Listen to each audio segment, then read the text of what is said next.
Be a part of the best pro wrestling podcast today by supporting the Going In Raw Patreon. You can enjoy access to the live taping of the show, exclusive merchandise, and patron-only episodes, and so much more. Support Going In Raw today. Click the link in the description. This is the glorious one, Bobby Roode, and you're watching Going In Raw. Hey, friendo, Steve here. And Larson. Yeah, welcome to Going In Raw, the only pro wrestling podcast. It was on Power Rankings. The only pro wrestling podcast you can be watching right here at youtube.com/Stephen Larson. Available wherever podcasts are. Be sure to that subscription button. Hold on a second. What? You need to change the title here. Shield Survivor Series match. Oh my God, it says Survivor Series. Oh my God. Oh, we can change that before it ends though. TLC. What am I thinking? Oh crap, that might change everything. Crap, don't do that. There we go. I'm just gonna keep it as it is. Oh man, we're just like it's all going bad. You're right just now. skipping TLC entirely. It's all going bad right now, ladies and gentlemen. What's that? You're just skipping TLC entirely. In my mind, I have to. It's such a big match. It's such a big match, and I'm surprised they're doing it for crap TLC pay-per-view. But man, that's a huge. The Shield reuniting. Yeah. At TLC instead of Survivor Series. Well, I'm sure they'll have a match at Survivor Series. Yeah, too. I know. Me too. I'm just, man, my mind is so set on like Survivor Series because it's coming up, and TLC is like this crap pay-per-view, and the Shield are coming back. That's massive. What a huge Raw last night. Yeah. We're also available on the Patreon at patreon.com/Stephen Larson. We've got, I don't know, a bunch of people watching right now. 40-something. 40 some odd people watching right now. Our Raw recap. You guys can join in the fun too. 47. At $5 a month on the Patreon. Every week we do 3 recaps live for our patrons, and then they go up on the show. So yeah, we're also at Pro Wrestling Tees, ProWrestlingTees.com/Going In Raw. I'm going to do that Interdimension Tension, but the Going In Raw version of it. Good idea. I'm gonna work on some more Going In Raw ideas. Yeah. I want some like cool looking stuff. Like you go to, I don't know, the mall or like Zoomies or whatever, and they got like some cool stuff. I wanted some cool looking stuff for us, not lame stuff, man. I want some cool looking stuff. Anyways, Larson. All right. Let's talk about. Oh wait, you know what I want to do real quick? What? Because it's been a while since I've done this. And, I'm supposed to be doing this. We've got all sorts of amazing patrons out in the world, and I feel like I have not. Oh, here we go. I'm going to go ahead and read some of their names because that's what part of the at the $1 and up mark you get your name read out. If anybody out there hasn't had their shout out, let me know. Hit me up on the Twitter or send us a message on the Patreon. Either one will work. And I'll read your name out here. But, these are all people who plunk down their money. I'm going to give them a shout out, and then we'll talk about Raw. Link Campbell, Steak and Baked, Jason Hicks, Raul Cotto, Erie Emily, Larson's Beard, Rudy Escobar, Ethan Eastwood, Johnny Sherman, Otto Gonzalez Admir, Bobby Mincy, Brody Lehenbauer, Jason Balderson, Sergio Castaneda, Sam Lineker, Donovan Cartwright, Mark Clinton, Rodney Harper, Zachary Stolpa, Samuel Cruz, Jack Lopez, Mike Nahmias, OGs or OJez, Mark Nico, Biscuit Jones, Christopher Dragna, Daniel Bryan. Oh, that's cool. Daniel Bryan. Jack McJackson, GP Eternity, Paul Annalee Wilson, Ryan Robles, Richard Kuykendall, and Travis Fife. If you guys have not received your shout-outs, let us know. We love shouting out the patrons. I think I skipped a couple of weeks. The whole travel week kind of got me flummoxed. Yeah. Anyways. Let's talk about Raw. I thought it was fantastic. Yeah, it was a fun show. I thought it was absolutely fantastic. I don't know what the deal is, man. I don't know if things have been maybe... So, from what I understand, Vince is still fairly hands-on with both shows, with Raw and SmackDown. Yeah. Is it the kind of thing where maybe he just, I'm getting bored of SmackDown, I'm going to go over to Raw, and that affects things, or I'm going to focus more on one than the other? Because for a while there, SmackDown was firing on all cylinders, and now Raw seems to be firing on a lot of cylinders. I think it's just a cyclical thing where sometimes people are inspired and sometimes they're not. Yeah, it could be. I don't know if... Robbie, 1896, never got a shout-out, now he does. Oh, he said joking. Oh, come on. Just because the show is not necessarily going right, I don't know if that's necessarily Vince's fault. Yeah, no. Well, hey, you know what? Everything should be laid at his feet Well, in yeah. the end. However, I am curious to know. I'm not, that's one theory of mine. I have no idea what the deal is. Yeah. But it's just interesting to me that one show can be firing on all cylinders for a while. And now they seemingly, I know Hell in a Cell was a fantastic pay-per-view. Yeah. But, we'll see what happens on Tuesday. Yeah, I know. If they can get back in the swing of things. Freshening up some of their stories, or if they just keep being redundant. Raw this week opened up with Miz Tv and the return of the Mizzies. That's right, yeah. When's the last time we saw the Mizzies? I feel like it wasn't that long ago. That's a couple months ago. Oh, okay. So the Miz handed out some awards. He gave Curtis Axel the award for perseverance. And all the people cheered him. Yeah. Yeah, and I like that. got some mic time. Yeah, he did. Yeah, that was nice. Sheamus and Cesaro, Thebar won Best Supporting Actors. Mm-hmm, yeah, they were very happy to, talk about beating down Roman Reigns. Still, there was not a lot of explanation there, motivation, in terms of why they'd want to get in that fight. Basically. Yeah. And then Miz gave himself a Mizzy for being the true big dog. Big dog Of Raw. Yeah. Of course, that upset Roman Reigns. He came out. And did you notice when that happened, the crowd popped? That's because that's really the Shield's theme. All right, so that's what I'm thinking too. So like rumors were abound, and they were addressing that. Rumors were abound. Yeah. Were abounding. I don't know. Abound. That the Shield were going to be reuniting there in Indianapolis. And so I think the people were, waiting because Roman now means Shield reunion.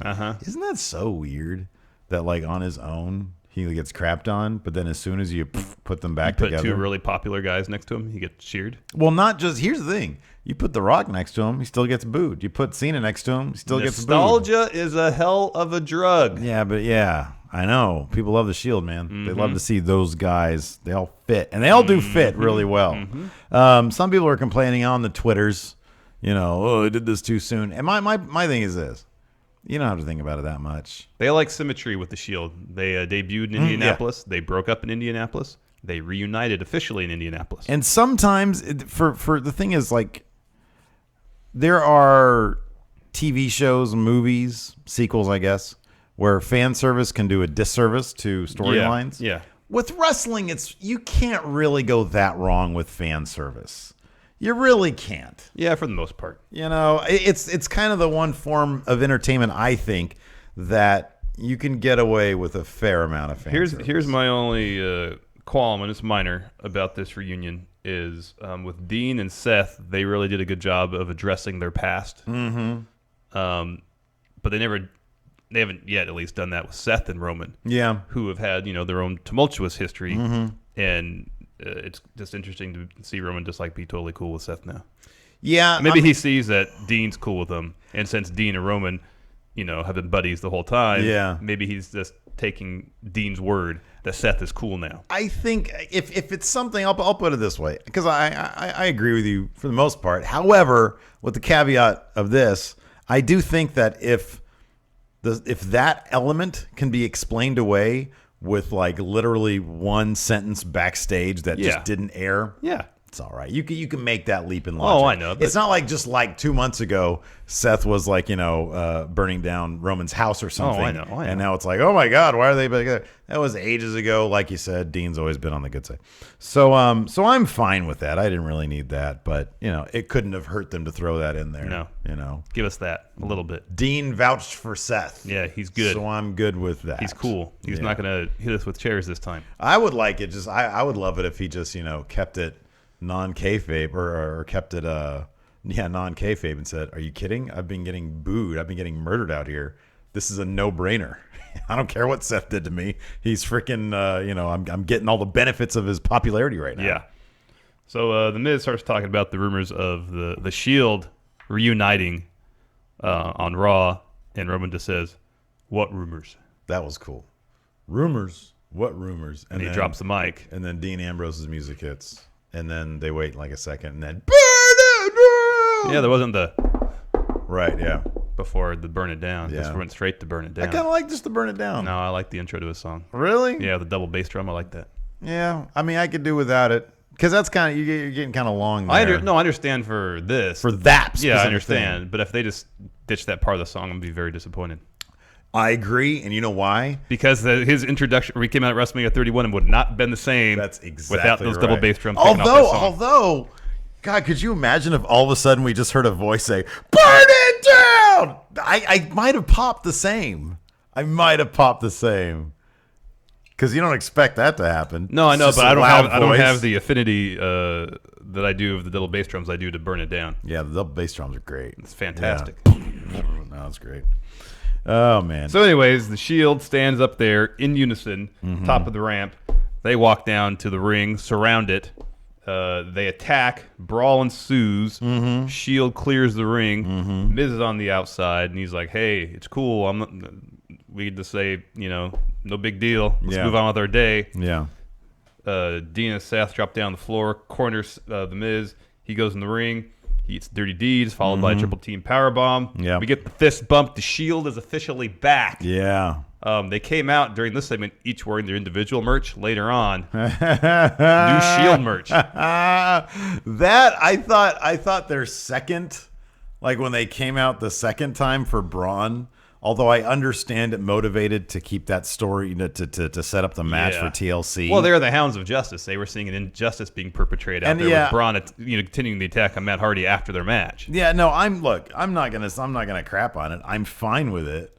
But it was that part was like, okay, there's fan service, and then there's like fan fiction, and that crossed kind of. What a if line. the shirts were actually decent looking?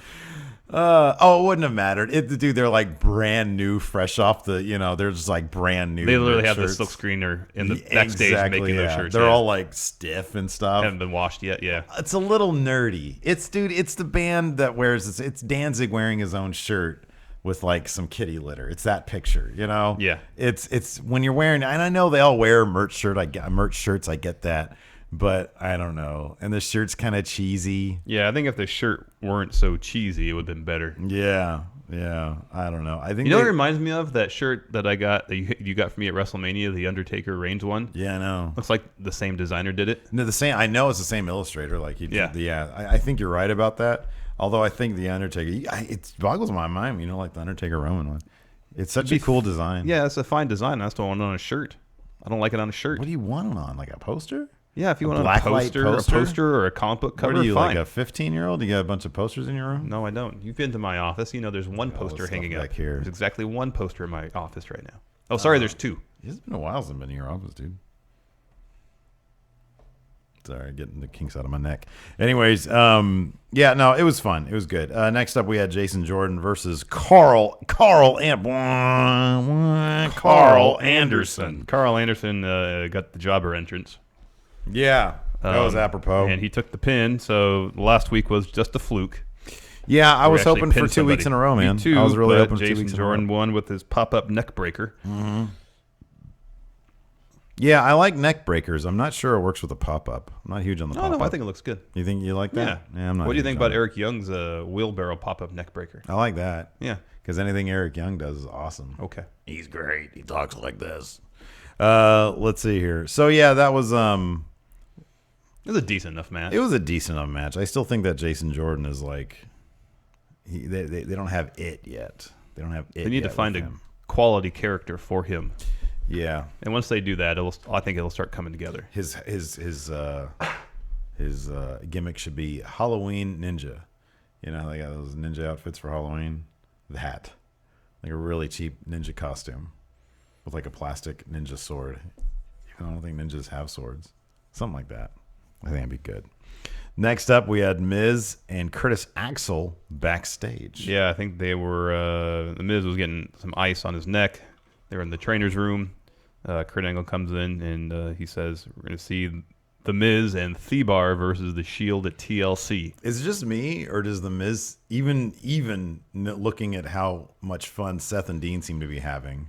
Roman always has the like stoic looking for his car in the parking lot face. But they seem happy. Miz seems the happiest out of all these guys.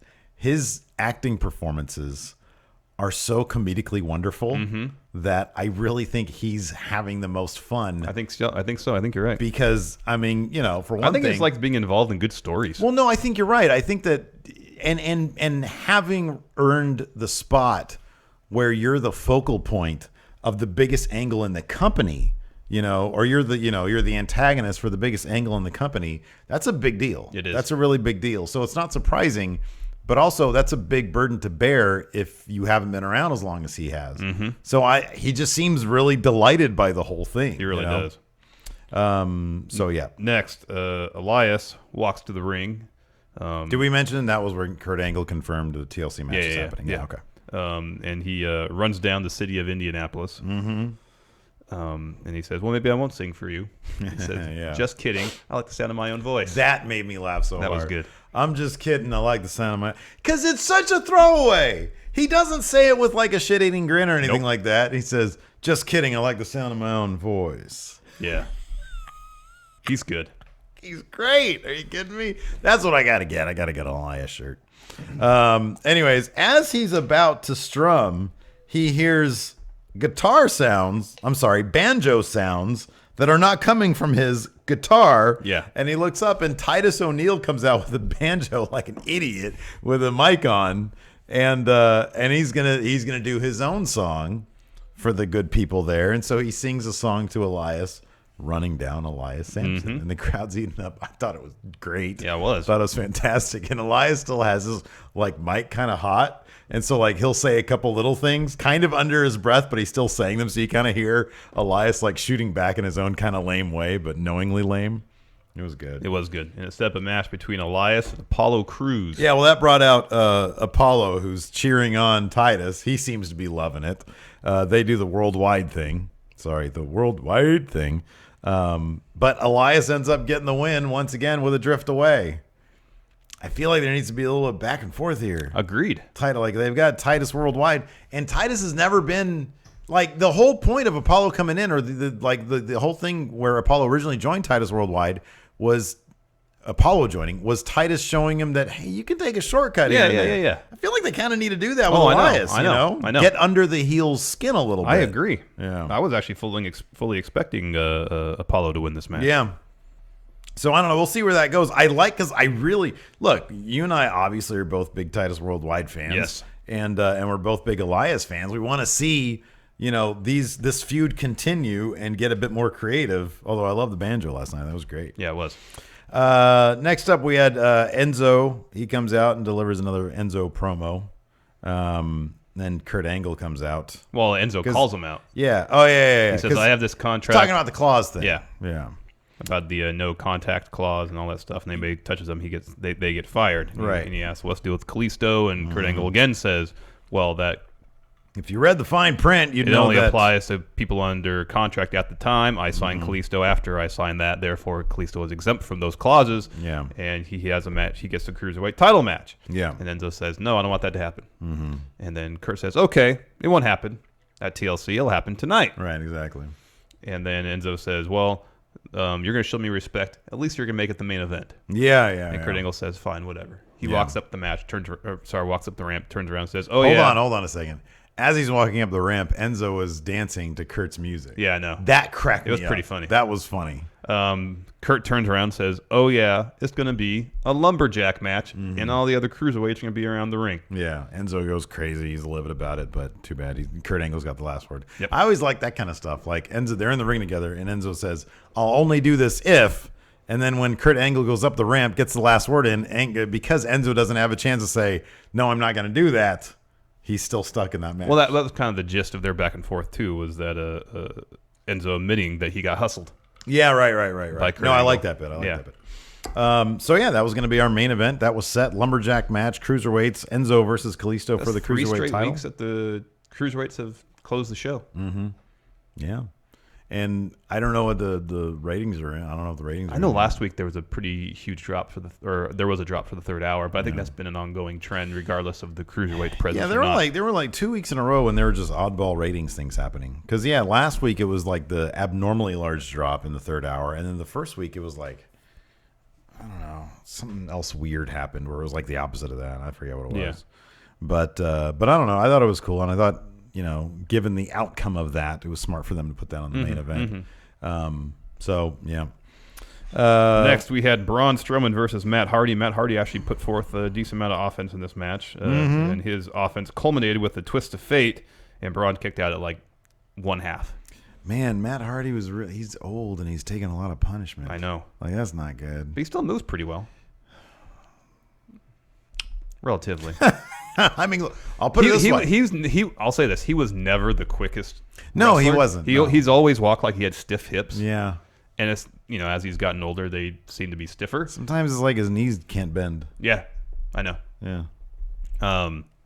But the pace of this match was really good. Yeah, no, it was fine. And that's what I mean. He still moves around pretty well for a guy who's taken that much of a beating throughout his career. And that's that's mid-40s. okay. Yeah, that's what I was going to say is that, dude, if I'm in my mid-40s and I've taken that amount of damage. I don't even think I can move that well now. Yeah, so I'm not talking crap. I'm just saying. I think my thing was this. Matt Hardy's old and he's taking on Braun Strowman. Like, one match against Braun is not like one match against Enzo, for example. Especially when he took 2 choke slams. Dude, I know. And those were nasty choke slams. Especially the second one. And then a power slam. Where he kind of deadlifted him and just threw him back down the mat. Yeah, then Braun hits the power slam, wins. He starts to leave the ring, changes his mind, picks Matt up over his shoulder, starts walking up the ramp, where he's met by Dun-dun. And they've got the like Shield. Fresh. It's the Shield shirts on. Yeah, fresh off the silkscreen press. Yeah. So, crowd again, this is where I'm like, you know what? Do we need this level? But like you said, they're the Hounds of Justice. Injustice this is kind of their thing. Was happening. Exactly. They came out Did you see stop Braun's rampage. When Braun, like when they show the Shield, they cut to Braun. He had already put down Matt Hardy. And you see Matt Hardy scurry away. Like he climbed down the ramp and he was like sort of I didn't notice that. Scurrying away. I'm like, oh, poor Matt Hardy. So they there's a brawl. Shield gets the upper hand. Roman spears him. Yeah. And they kick him on the ground. Yeah. Take him over to the announce table. Triple powerbomb through the announce table. Yeah, and they all seem very, very happy. Yeah. Then we're backstage. The Shield are walking away triumphantly backstage. I think Charlie comes up to them and says... yeah, because Seth called her Charles. Yeah, exactly. She's like, what's that all about? And Seth seems very happy. He says, we're back. And at this interview also, I was like, they're really overdoing this Shield thing. Like, I think it's great. I'm not going to complain about it. I'm just saying a little cornball. Yeah, I know. That's what it is. You don't want the Shield. You've got to be careful. You don't want the Shield to be cornball. I know. And it was getting very close to cornball territory. It was like, especially when Seth said, "You better believe that," with a giant grin on his face. Know. There's like zero intensity to it. It's like, why are you such a nerd? Like, Roman at least tried to bring some intensity, saying that we're the guys that run this place. Yeah. Now. It's like when Pink Floyd brought Roger Waters back, and it was probably like Dave Gilmour is super happy because this is going to be a lot of money, and Roger Waters doesn't care about that shit. He doesn't even want to be there, basically. Yeah. Oh man. Anyways, next up we had Mickie James, man, decent promo. Yeah, she can talk on the mic comfortably. Yeah, because as they point out, she's super old. She's like 3 years younger than me. I know. And like years younger, like I think somebody's pointing out Bobby Roode, Shinsuke Nakamura, Matt the Hardy Boys. Like there's a ton of like this storyline does kind of bug me a little bit. It does. It bugs me too, yeah. It's like I'll put it this way. Whenever you get a younger guy versus an older guy in like the men's division, it's never about it's always like, I'm going to cut down this legend to size. You're over the hill. But it doesn't get into similar to the way they book Bayley. And it's not like Alexa Bliss had a lot. I know she was in NXT for a while. But before she came to Maine, they hadn't really fully developed her character as a single star. She never held the women's title. She never really threatened for it. They're just developing her. And this was horribly evident with the Bayley thing. And as soon as she started saying, I've got this tribute to you, everybody started thinking the same thing.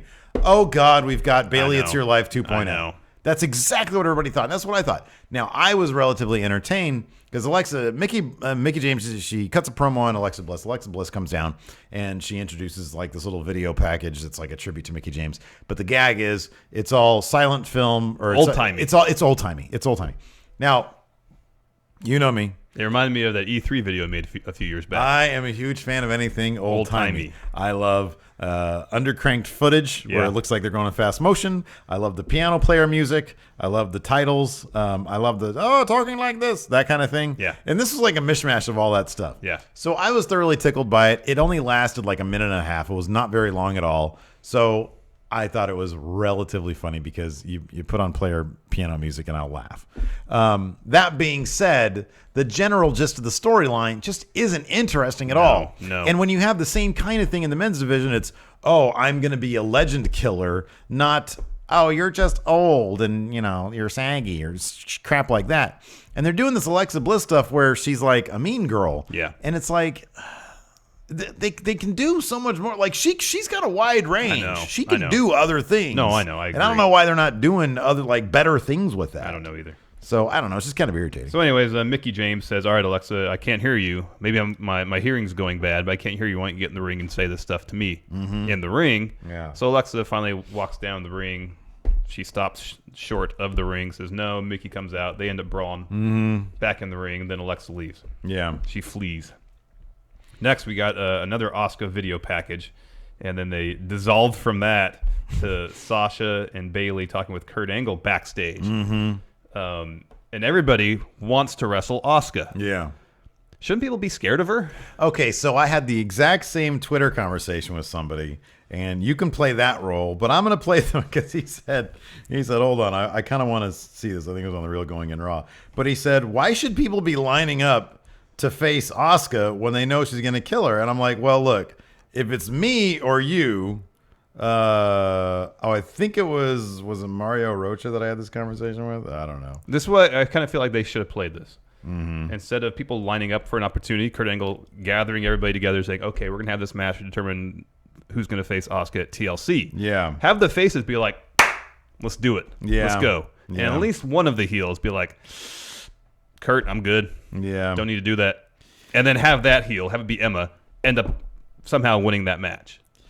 Because my thing was this, they're all supposed to be competitors. No, I understand everybody that. wants to be the first one to try taking down Asuka. That I get. I mean, I like. No, what I you're understand saying. that too. Yeah. But I'm just saying to add some intrigue to Asuka is intimidating. Someone needs to portray that. You know how I was. So Emma and Bayley. Another route you could have gone. I don't know if you just said this because I wasn't paying attention. You were talking about heels and faces though. Another route you could have gone. So I know Emma and I'm pretty sure Alicia Fox and obviously Bayley have all fought Asuka. Sasha hasn't. Nia Jax wasn't on the show last night, was she? No. Okay. But she has. Sasha hasn't. No. Dana Brooke has. Dana Brooke has. Sasha's the only one that hasn't. Has Alexa? Don't know. I don't remember. I want to say yes. I want to say yes know. too, but it was kind of before Alexa was like, obviously before she was brought up. My point is this: the people who have experience with her might be the ones that should be like, yeah, I'm not sure I want a piece of this. Yeah. Like you're not the same when you come out of that. So it looks like she did. And so the people who haven't yet, that was a video game. Yeah. The people who haven't yet should be the ones chomping at the bit because then they can prove their point or whatever. Oh, that's kind This of is from cool. a house show or something. That's neat. I'm trying to see if they actually wrestle in NXT. I can't see. So anything there's a offhand. couple other routes you could have taken with that, but I don't know. I just think that it is kind of funny though because like everybody that comes out, like everybody who came out that knew they were going to lose should have had win face. You know what I mean? Because like it's the opposite. It's like, oh, you're going to get fed to Asuka. Yeah. I thought it was going to be. Who'd you think going into that? Who'd you think was going to? I had heard for a while that Emma was going to be Asuka's first opponent, and they were trying to make her look strong. So I was assuming it was going to be Emma. Yeah. I didn't think they were going to feed Bayley or Sasha to her right away. Yeah, I figured it. I actually thought it was going to be Alicia Fox because it wouldn't surprise me if they would. But then she's kind of also on the weak side. You think they're going to actually have. They're going to give Emma some offense? Or is the first match out going to be squash? It's going to be pretty much a squash. It might last 3 minutes. Yeah, it could be. Nobody is ready for Asuka. Next, we had Cedric Alexander and Mustafa Ali take on Brian Kendrick and Jack Gallaher. We've talked about in the past how these cruiserweight tag matches on Raw usually are just kind of time fillers, and this really was. Yeah. I like everybody in this match. I especially really like Cedric Alexander and Mustafa Ali. Just, I don't know, things seemed a little off. It's like it didn't seem as smooth as usual. There wasn't really a story being told. Yeah. They tried to rope in everybody's story into this one match and just didn't really connect. I didn't feel like. Yeah. What did you think?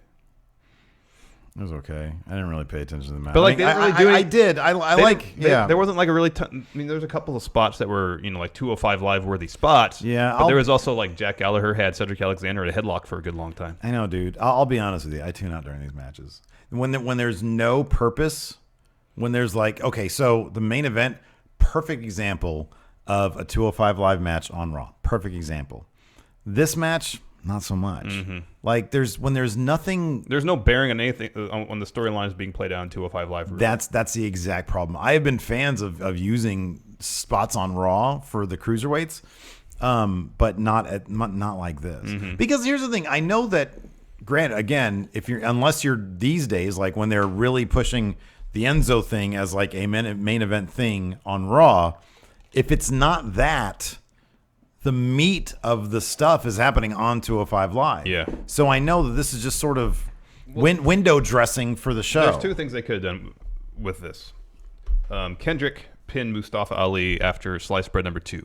Yeah. Until this match, Mustafa Ali has not been involved in this feud whatsoever. Right, exactly. And yet he's the guy who's taken the loss. Yeah. So it has no bearing on the story being told in 205 Live. Second of all, if you want to use this match as a showcase for 205 Live, then let these guys really go. Yeah. And that wasn't the case. Yeah, I know. So it just felt like filler. Yeah. Which is a bummer. And I like all these guys. That's the problem, is that the 205 Live matches usually... Well, the tag matches. The tag matches usually just feel like exactly what you said. They feel like filler. So, I don't know. I honestly, I would have totally forgot this match happened. I was just surprised, like, oh, Kendrick picked up a win with sliced bread. That's good. Next up, we had Kurt Angle and The Miz backstage. So The Miz was telling Kurt Angle, he says, hey, look, people's words are supposed to mean stuff around here. So I would like to... Well, he said, Dean said that the show will take on 3 men, 4 men, 5 men, however many. So I'd like to add 1 man to our team. And Kurt said, okay, oh boy, okay, that's fine. Who are you going to add? And Miz says, this man. And then frickin' Braun Strowman kicks a door open and comes steaming in and just starts breathing all over everybody. Mm-hmm. And Kurt Angle's like kind of stuck because he's like, oh yeah, well, I agreed to it, so I guess it's going to happen. Mm-hmm. So no, I thought it was great. Braun. I know. Braun kicking through doors is the best thing ever. Oh, it's fantastic. Garbage. Next, Finn Balor came out, dropped a promo. Finn Balor. This is Balor Club. You're in Indianapolis and you're with Finn Balor. Man of the hour. He's Finn Balor. Yeah. We were doing that in the car for like... Well, then when we got to the airport on our travels, we were singing a whole song about Finn Balor, yeah. So he dropped the promo saying again, yes, Bray Wyatt, he debuted Sister Abigail or what he thought last week, but Finn thinks he's a fraud, that he's full of BS. It's full of doggy doo-doo. So he's got no power.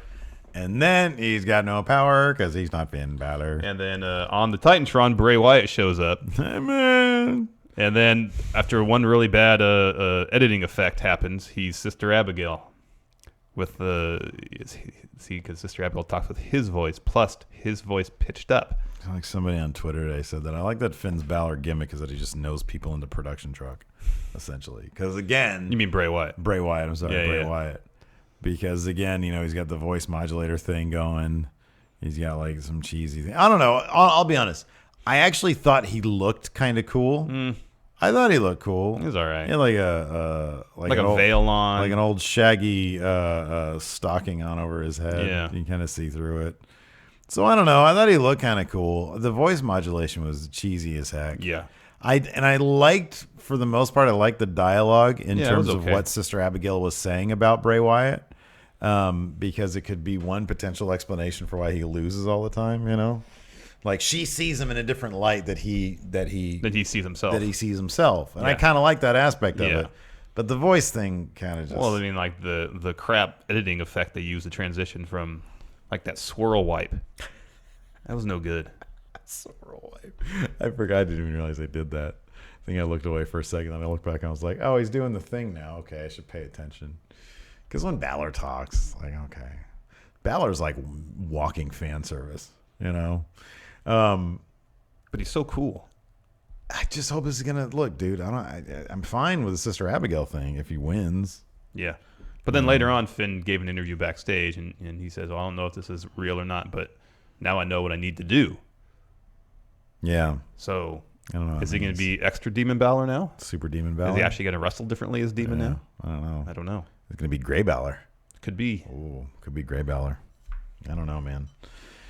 Well, I guess in one sense that's good. They have us on our toes. We don't know what's going to happen next. I mean, and here's the thing. I'm not going to outright say that was stupid. No, it wasn't outright stupid, but there was parts of it that were really corny. I agree. I'm sorry. I like when they try something a little bit different. Yes. They're trying something different with Bray Wyatt. I like that. You cannot knock them for trying something different. Bray gives everything he has to things. Like, he has nothing but conviction. I think that's great.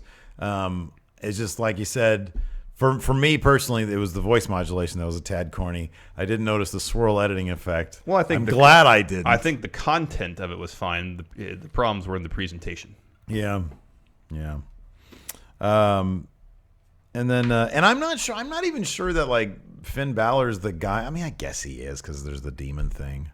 But like we've already gone Finn, Demon, Man who made Demon, which is Gray Balor apparently. And now it's gonna be Demon who made the Man who made the Demon. Is that the next? I guess so. Iteration. Now I know what I need to do. I don't know what that means. I don't know either. Is he gonna go back to his mythology books and find another demon? Could be. Is he gonna not have like belts hanging from his head? I don't know. Yeah. I know because Sister Abigail referenced that the promo they did of him way back when he debuted about the origins of his name, about how he looking through mythology books. Yeah, didn't he do when they had an NXT show in London? Didn't he do a Jack the Ripper type? What if he does like Finn the Ripper type thing? That'd be kind of cool. That's like his ultimate. Where's TLC at? It's in Minneapolis. Well, he can still do an English thing, I guess. What is he, Irish? Yeah, I don't know. He's all over the map, dude. Next up, we had the Fatal 5-Way to determine who gets to be fed to Asuka. Yeah. Dana Brooke versus Sasha Banks versus Bayley versus Alicia Fox versus Emma. This is fun. It was eliminated. It was decided, like, I guess, into the match that it was elimination because Michael Cole was like, oh, yeah. Well, no, the promo graphic they had before the match said it was elimination. But I guess what I was reading that they changed the match 3 times during the show. Oh, my gosh. At first, it was supposed to be a triple threat, and then I think a 6-woman match, and then they did a 5-woman elimination match. Did you notice, and I kind of referenced this before in terms of like everybody having win face, but they didn't. Did you know when Sasha came out, she looked extra bored. Oh. Like the look on her face looked extra checked out. I mean, she still put on a fine performance. Yeah. But when I was looking at her face, I was like, man, she looks like she'd rather be anywhere but here. I don't know. That's interesting. Yeah. So anyways, we can quickly run down the order of eliminations. Bayley eliminated Dana Brooke with a Bayley to belly. Shortly after that, Alicia Fox eliminated Bayley. Yeah. Sasha hit a backstabber and a bank statement on Alicia Fox. She tapped out, and right after that, Emma rolled up Sasha. Yeah. Won the match. She will face Asuka at TLC. I really don't want this to be a squash match because I know Emma could put on a really good match. I'll have to go back and look at her last match with Asuka. Oh, in NXT. NXT, yeah, because they had one. Let's see here. Then we had that Finn Balor interview. Yeah. Then we had a Kalisto interview where he was talking about Rey Mysterio and Eddie Guerrero. It's today. Is it today? It's Eddie's 50th birthday. It was Sunday, I think. Oh, really? Okay. Yeah. So he was invoked. Did you think that he was going to win this because they changed it to the main event of Raw? It made it more likely.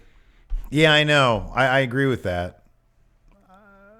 And then we start talking about his inspirations that made it even more likely. A little more likely? Yeah.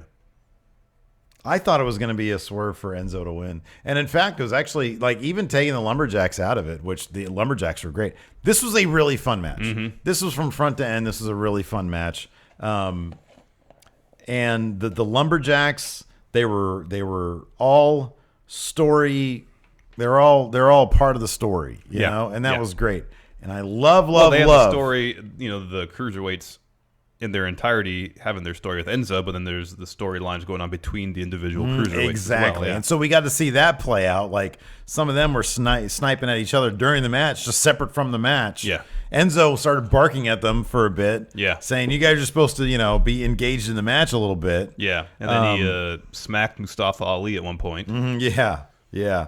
So that was really cool. I thought it was really cool. I thought they let Enzo. Look, Enzo's not really getting better as a wrestler, but he is getting better as a storyteller. And so his performance with Kalisto, who had to kind of dumb down his wrestling a little bit for Enzo, I thought was really, really good. Yeah. It ended with Enzo did hit by the end Well, let's talk about this spot before. Yeah. There was that great... There was a cruiserweight division brawl on the outside where they're all fighting each other. While that was happening, Enzo and Kalisto are up on the top rope. Kalisto superplexed Enzo into the cruiserweights on the floor. One of my favorite things is when they know a big thing like that's about to happen, and they're supposed to be fighting each other, but they're looking to see like what's going on. That's my favorite. My favorite is when it's just one person out there that's supposed to catch somebody, and they're supposed to act like they're dazed or something, but they're just obviously standing watching the person about to land on them so they can catch them. Right. That's my favorite. And then of course I'm always really happy when I see everybody acting like they were injured in the fall, because if you see somebody that's just there like that, I'm like, oh crap, he just broke his neck. You know what I mean? Like I just want to make sure everybody okay. Everybody's acting like they're hurt. Sort of rolling around. Some sort of movement. Oh God, it hurts. And just there's nobody just dead. Yeah. So that's good. But after that, Enzo hits his finisher, Eat Defeat. I don't remember what he calls it. And he goes for the pin right near the ropes. Mustafa Ali pulls Enzo out of the ring during the pinfall. And actually, that pinfall shouldn't be counted because Enzo was under the ropes. Yeah, I know. Well, no, this was false count everywhere. It was a lumberjack match. I'm pretty sure it was no DQ. Well, I don't. Okay. Yeah, because no rope break then. That would have meant no rope break. Okay. Because the rope break would. Yeah, I'm pretty sure there was no rope break. No, wait a second. Didn't he? No, did he or no? No, Mustafa Ali pulled Enzo out. At this point. I was thinking at some point did he get the rope? Yeah, I thought he did too. Was I thinking a different match? Maybe that was a different match. I don't remember. That's the first thing I noticed. Is like, Enzo, you're under the ropes. Maybe that was Hell in a Cell. I don't know. Anyways, so Mustafa Ali, and I love number one. So it looks like we might be getting something from Mustafa Ali. I like that they're not really. They are in a way treating the cruiserweights as one entity, but they also, like you said, they all have their individual things going. And Mustafa Ali, I like that he was the one that pulled off, because it means we're going to get a thing with Mustafa Ali. His profile rises now because we're both big fans of him. Mustafa Ali's fantastic. And I love that he was just spitting at Enzo saying, you don't represent us. You're not part of us. I love that. Yeah. I thought it was so great. And Enzo's like laying into him. They're both, and Enzo seems to be having the time of his life. Yeah. Because he was super engaged too. So it's kind of ended up just being a win-win for everybody. Yeah. He gets back in, and they exit. He gets up on the top rope, and Kalisto's up there on the top turnbuckle. Kalisto's up there, and Kalisto ends up getting him in the position for a Salina del Sol. And I love how he sold it too. He had him up there like this. And he's like looking around, knowing that he can pull this off. And the crowd starts freaking out because they're about to see a top rope Salina del Sol. Yeah. He hits that. It looked awesome. 1, 2, 3. Kalisto is the new cruiserweight champion. You notice the first person in there to celebrate was Cedric Alexander, the guy who, like, kind of the heir apparent to the title. It was him and Mustafa Ali. Yeah. I just I noticed it as soon as they gave him the title, Cedric hopped up almost on him and was celebrating with him. And then they all did the Lex Luger thing where they put him up on his shoulder. Yeah. So that was cool. I'm not huge on Kalisto having the championship for too long. I think he's a charisma vacuum. But in terms of a moment in a vacuum, this was really, really good. And, considering they kind of storyline No Neville to be found. I know. Storyline wise, kind of painting themselves in the corner where none of the other cruiserweights could challenge for the belt. Now it frees things up. Yeah. Now the belt could be defended on a regular basis. Right. And that's fine. That's great. Yeah. And maybe we'll get, Kalisto, he had to kind of simplify his wrestling against Enzo, but he doesn't have to do that with pretty much anybody else. Yeah, that's true. Yeah. So I don't know. I don't want it to go to business as usual. It'll be interesting if Enzo can still keep the profile of 205 Live high without that title. I thought the title was a great... there's a part of me that kind of wants... I think it was a really great moment. I wouldn't mind him getting that title back on Enzo because TLC or something like that. I think there's a lot that you can still do with that. Yeah. There's a lot that you can still do with that, and I don't think Kalisto's the guy to have the title. It's just the charisma isn't there. He hasn't been built enough. Well, imagine, say this, now that Kalisto has the title, and then Kurt can say, well, Enzo, this clause you have is... Well, yeah, it's done now. It's null and void now. Yeah. So Enzo maybe at TLC gets the belt back, and then now after that, he can take on additional challengers, including Mustafa Ali or Cedric Alexander. Yeah. That'd be great. You want to answer some questions? Yeah, let's answer some questions. All in all, though, a really fun episode of Raw. For sure. Okay. Broken Jacob Omega power rank. Pow, pow, pow, pow, pow. Top 3 scenarios for the destruction of the Shield 2.0.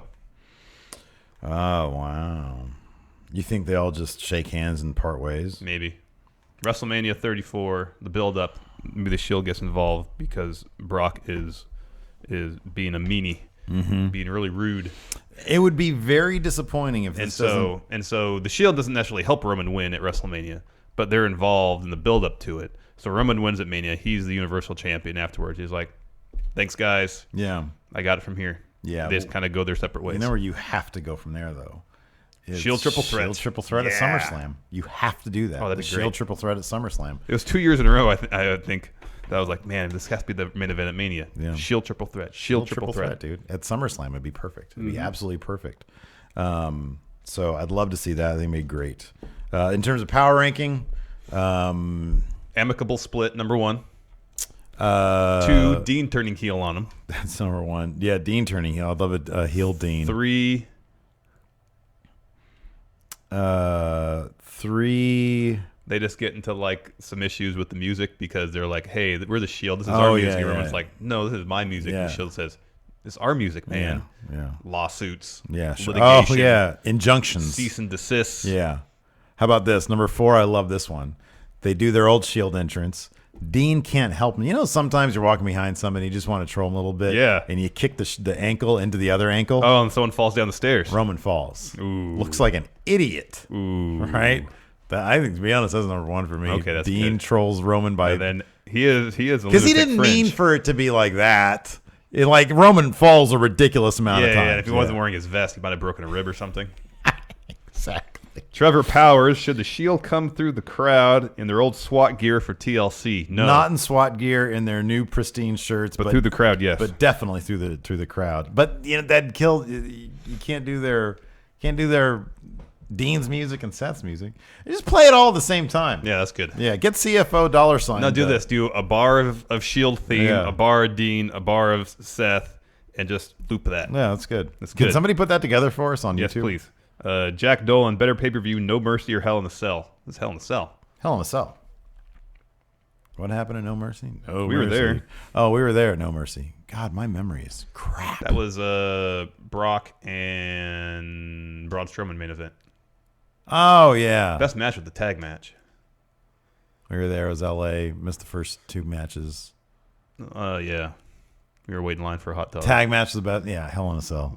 Hell in a Cell. Debut of Gray Finn Balor. Yeah, Finn Balor, right? This is my trying to remember stuff. Okay. Face. Oh, wow. Tommy T, hey, friendo. So I'm an indie wrestler from Ohio, and I recently earned a shot at the NWA Midwest Championship.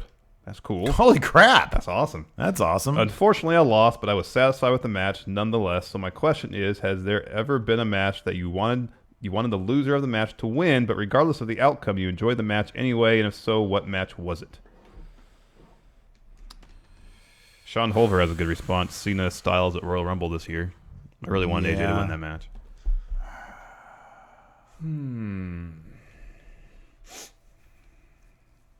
Any of the times that AJ challenged Roman Reigns for the WWE title. Their 2 matches were both really good. Yeah. And it would have been cool if AJ had won. Yeah.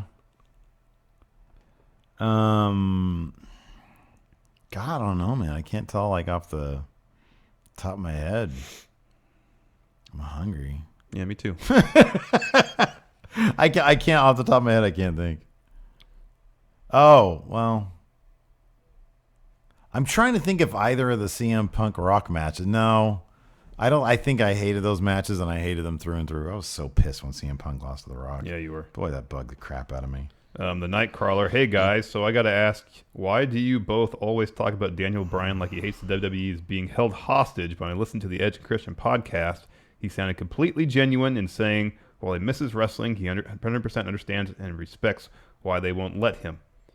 I mean, he could be genuine in saying that and still at times feel like he just doesn't want to be there. Yeah. People are complex individuals. They are. Man, you know, like he's not, you know, it's anybody can understand why they're not letting him wrestle. I mean, he's under contract. I mean, Yeah. legally, he can't do anything else. He's never come off as bitter. No. But the bottom line is, you know, when the camera's rolling, and you really don't want to be there, you're not going to be like, nobody can fake it to that degree. You know, he doesn't ever not do his job. Yeah. Robert Haynes has a beef with us. Apparently, he says, "I don't want to be that guy." You're kind of being that guy by asking this question. He says, "I totally called the possible heel turn by Sammy last week, and my question got overlooked. But it's all good. You guys are still awesome. And I was at Hell in a Cell, and in the end, it felt like I couldn't breathe." That sounds like it might have been cool. But anyways, you guys ever see something live that you were shocked to see even when you knew it was going to happen? Well, if he hadn't added the last part is when Supreme got set on fire. I didn't know that was going to happen, though. But I was shocked to see it.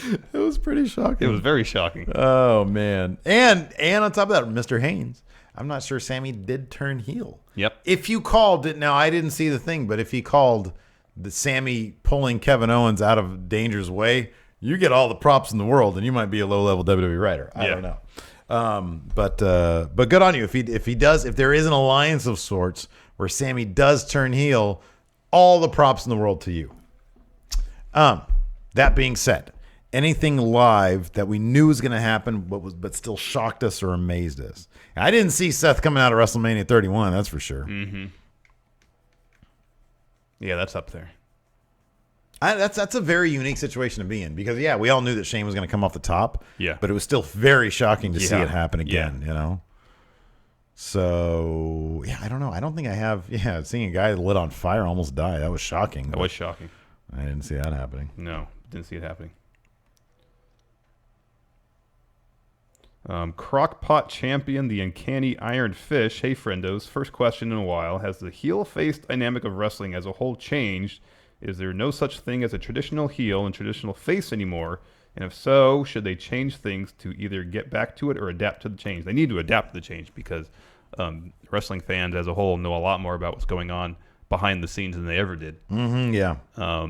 So, no, they need to adapt to the times. And I think the fact that they're bringing up dirt sheet news items and promos reflects their methods in terms of adapting to the new reality of wrestling. Yeah.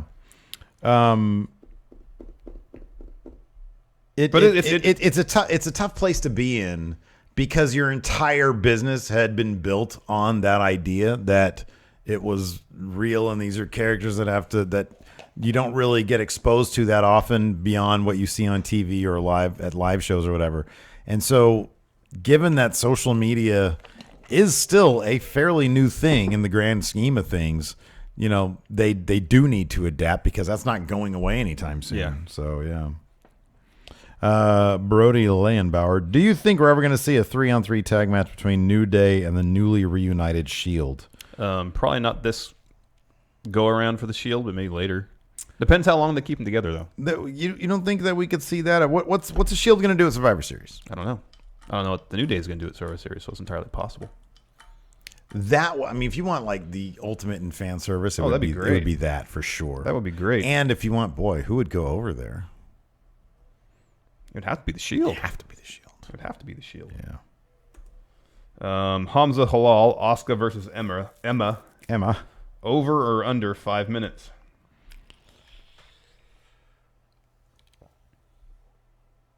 I would just say 7 minutes. I'm going to say over. I'm going to take the under. Really? Bell to bell, under. What do you think it's going to be? 3.5. Wow.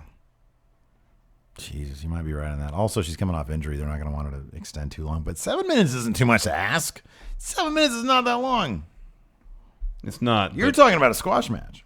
Yeah, I know exactly what I'm talking about. Ooh. Wubba Lubba Bullet Club says, what do you guys think about Roman's comments on not needing wrestlers who rip off DX and NWO? Watch our daily show today. Watch our daily show today. It's up, and it's got a great thumbnail made by me. You're very proud of that. I am. I don't really boost my own stuff that much, but I'm really happy with this thumbnail. Do you want to do Kayfabe Corner now? Oh, yeah, let's do Kayfabe Corner. It is the ultimate. The greatest pro wrestling trivia challenge there is. 12 names. Yeah. Some real, some fake. Yeah. 2 trivia questions. Hold on, I got to email them to myself. Ask one more. Oh, okay. One more question. Charvel finds it funny Meyer, so Kalisto winning was a surprise, and yet no one really cares because it's probably an excuse to get the belt back on Neville or Cedric Alexander. Power rank the most obvious transitional or less cared about champions. Thanks, friendos. Keep up the good work. Transitional champions. Oh, gosh. Most obvious. Triple H. Bob Backlund. Triple H. When he won it at the Royal Rumble, only for Roman to take it off him at WrestleMania.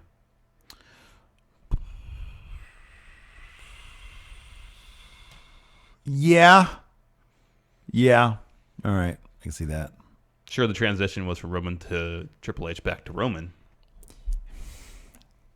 See it true. I mean, the first one I'm thinking is Alberto Del Rio when he took it off of. He cashed in on Punk. Yeah, and then Punk got it back. Yeah. Did Cena get it back or did Punk get it? I guess Punk got it back. So it's not really. I mean, that's not. They really won it back in Survivor Series. Trying to think. Randy Orton when he cashed in on Daniel Bryan and joined the Authority. I mean, there's sort of a line between transitional and like story, necessary pieces to a storyline. Bob Backlund. Yeah, I was going to say Bob Backlund. Because he dropped it in like, what, 8 seconds? Yeah, taking off Brett and then losing it to Diesel. To get it to Diesel. Yeah, Backlund's probably like the I always like the idea. I forget who I stole this from or who I got it from, but the idea that Bret Hart was like the ultimate transition champion. Like the greatest transitional champion ever. Because he somehow parlayed transitional champion into like actual champion. All right, here we go. You ready for Kayfabe Corner? Sure. All right. We have 12 names. Some are real, some are fake. It was Enzo and Kalisto were the choices, right? So, yeah, the $10 Patreon mark, you can vote for Kayfabe Corner. We put up 2 names this week. I put up Enzo and Kalisto, and Enzo won. So here you go. These are all names based off of Enzo Amore somehow, some way. Number 1. Corey Weston. Real. Baraka Beast. Real. Fake. Jill Anderson. Real. Fake. Spanish Stallion. Real. Fake. Barry Griffiths. Real. Jim Wickoff. Can you spell the last name, please? Wickoff.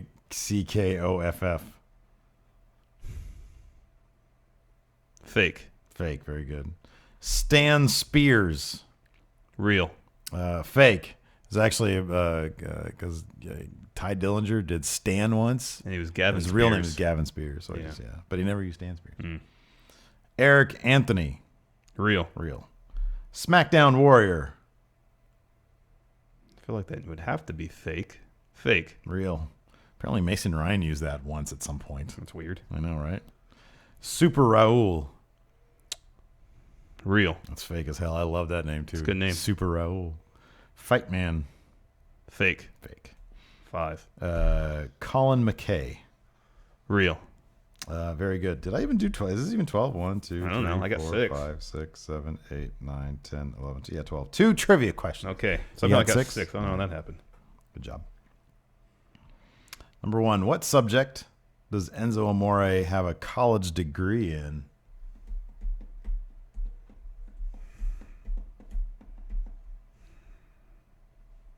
Communication. I'm the realest journalism major in the room. Journalism. Okay. In his pre-WWE years, what chain restaurant did Enzo work as a manager for? White Castle. Hooters. Oh, that's why he has a Hooters tattoo then. Oh, I didn't notice that he did. Yeah, he has a Hooters tattoo. That's hilarious. That's great. 6. Very good. 6 is definitely a number. It's pretty much the definition of a mediocre round. Exactly. Right in the middle. Patrons, stay tuned. We're going to keep up the show going with our post show. For the rest of you, thank you very much. Tune in tomorrow. We got our SmackDown recap coming up. And until next time, we'll talk to you guys later. Bye.